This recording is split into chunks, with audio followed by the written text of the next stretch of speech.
नमस्कार मित्रांनो, माझं नाव आहे रुद्र प्रकाश कोरेकर। आज मी तुमच्या समोर सादर करणार आहे एक पात्री नाट्यछटा मी राम झालो।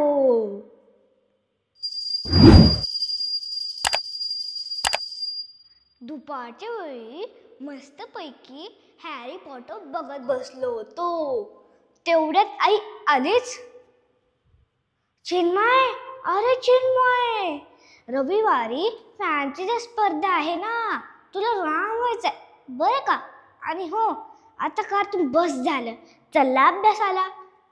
ही मोठी माणसं आमच्या मनाप्रमाणे काही करू देत नाही, त्यांच्या मात्र मनाप्रमाणे आम्ही वागायचं। सारखं सारखं काय ग राम व्हायचंय, जसा चिडूनच म्हणालो। गॅदरिंगलाही तेच केलं। आजीने रामनवमीच्या कीर्तनालाही मला राम करूनच नेलं। आजोबांच्या रात्रीच्या कार्यक्रमात ही तेच, पण आईने स्पष्ट सांगितलं, हे बघ, आता 2 दिवसात दुसरी तयारी करणं शक्य नाही। शिवाय उद्या आपण छोटीच्या वाढदिवसाची पण मला तयारी करायची। रामाचा ड्रेस तयार आहे, तू आपला रामच। छोटीच्या वाढदिवसाला मावशी आली होती। मी राम होणार हे कळल्यावर तिने आभाळातला चंद्र हवा ही गोष्ट सांगितली। रामा, बरं आहे बाबा तुमचं, तुम्हाला आभाळातला चंद्र मिळाला आणि इथे आम्हाला कुरकुरेचं पॅकेट मागताना इतकं कुरकुरायला लागतं की विचारू नका।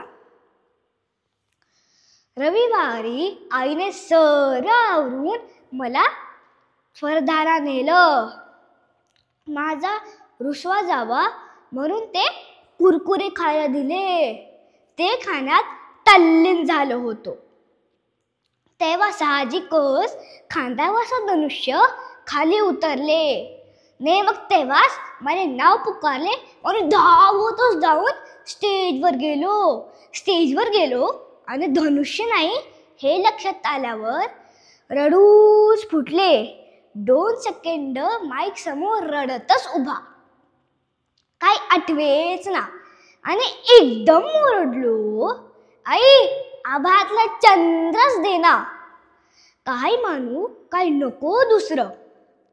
टाळ्यांच्या आवाजाने भानावर आलो, तरी पण रडतच बाहेर आलो।